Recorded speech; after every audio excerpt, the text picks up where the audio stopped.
Abe Hamadeh won the Arizona Attorney General's race, and I'm going to outline for you the evidence behind how Kris was installed as the illegitimate Attorney General and why Abe is not currently the Arizona Attorney General. Now, Abe's case is so different from any other election challenge. Most election challenges put the judge in the position where he can claim or she can claim that they do not want to disenfranchise any voters, because most challenges ask a judge to invalidate illegitimate votes. Now, Abe's case is asking the judges to count the votes of voters who are legitimate and they were disenfranchised on election day, and no judge wants to have to rule against a voter. Our evidence in Abe's case shows that thousands of Arizona voters were disenfranchised on election day in violation of the 1993 National Voter Registration Act. And Katie Hobbs, the Secretary of State, and the counties know about these voters and have done nothing to correct it. Yeah, Mr. Chairman and Supervisors, and I think maybe Mr. Jarrett could also expand a little bit on this. The MVD process and Service Arizona process does, when you re-register a vehicle, have an opt-out portion, and so sometimes that box is mischecked, and then that can change the individual's party registration unknowing to them. Maricopa County Board of Supervisors, Recorder, and the Secretary of State know about this problem. In addition, Katie Hobbs became aware that there were over 500 ballots that never got counted in Pinal County, and she withheld this information from Abe's attorneys, along with counties withholding public records requests and documents, knowing that this information was critical to Abe's case until after the original election challenge trial was concluded. This is why Abe is requesting a new trial. If the courts hear Abe's case, there's no way he can lose. And no judge wants to unseat this illegitimate Attorney General and show that Katie Hobbs and her conspirators heisted this election from Abe. The courts are so afraid of this case that they sanctioned Abe and his attorneys $55,000 for requesting a new trial due to Katie Hobbs and the county suppressing this information. So in order to understand the part of the evidence that I will be presenting to you today, you must first understand what is a provisional ballot. So according to the Arizona Secretary of State, a provisional ballot is a fail-safe measure designed to ensure that all eligible voters have their ballots counted. An example of this would be somebody who maybe has a name change, like a woman who got married, or somebody who moved out of the county, or maybe they just never registered to vote. They would be given a provisional ballot in order to ensure that if they should have voted or could have voted, they were able to. Immediately following the election, the evidence showed that there were major anomalies in the rejected provisional ballots in the state of Arizona and every single county. Some of the counties' rejection rates increased 10,000%, with the smaller counties going from 0.09% of the overall voters to 9% of the overall voters. And we understood that this was a strange anomaly that needed further investigation, and we waited for the county to provide that information in order to research it. Once Abe's attorneys finally received the withheld information and the list of who voted provisional, it was easy to identify the patterns, and they were really alarming. Many of these voters were active voters, most of which voted even as recent as the 2022 primary election, just months before.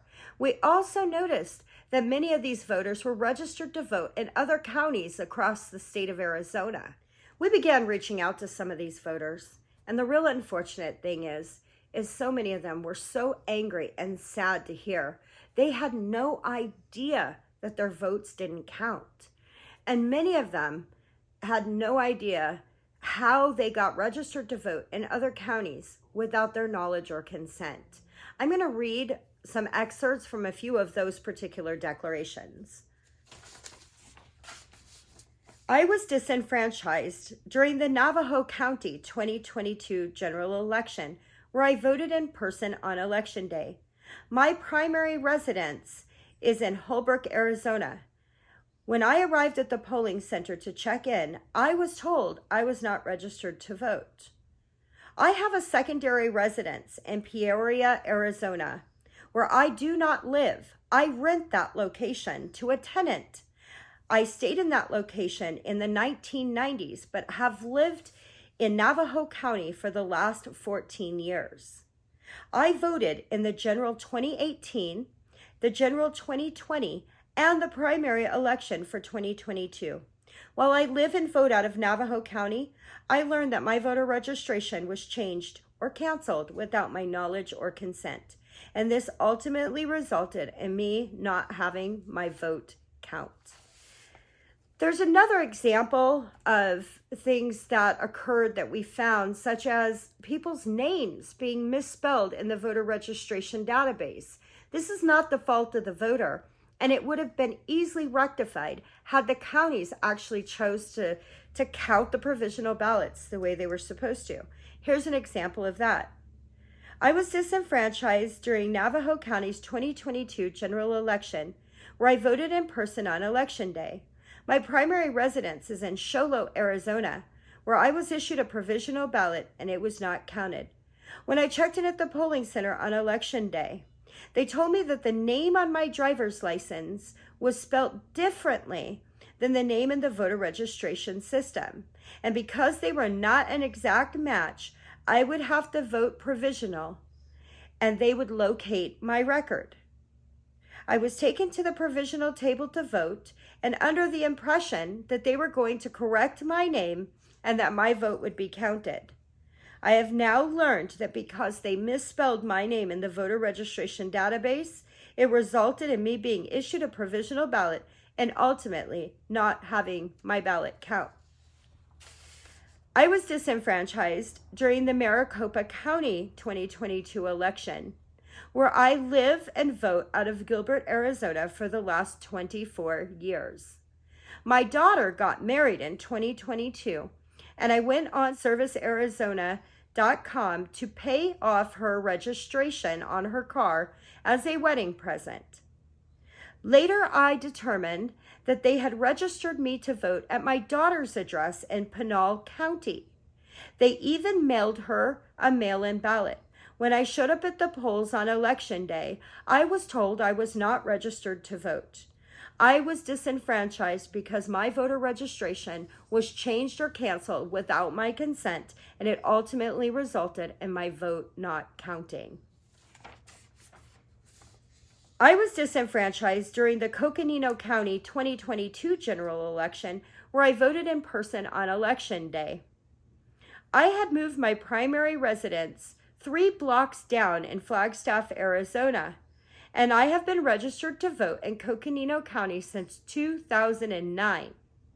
When I arrived at the poll, I was given a provisional ballot and told I had to vote provisional, and they would update my address.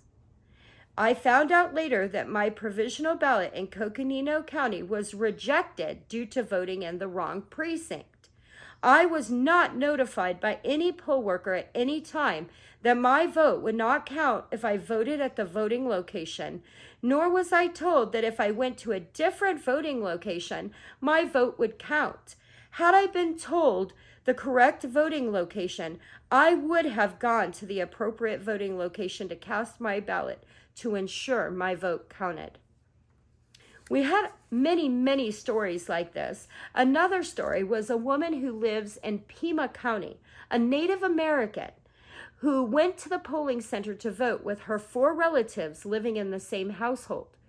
They were all registered to vote and able to vote, but when it was her turn, the poll worker told her that she was still registered to vote in Maricopa County, where she had moved from several years ago. She does not drive, so she got a friend to drive her all the way into Maricopa County because she really wanted her vote to count. When she arrived in Maricopa County, She was told she was no longer registered in Maricopa County either. And so she ultimately did vote a provisional ballot, and they rejected it because she was not found in the voter registration system. We have another example of a couple in their 90s who live here in Phoenix, Arizona, and they voted here for the last 40 years from the same address.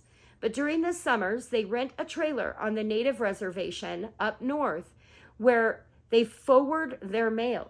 They don't use Service Arizona. They don't go online. The only thing they've ever done is do mail forwarding, but yet they both had their voter registrations in Maricopa County canceled, and they were registered to vote in Navajo County, where they do not vote.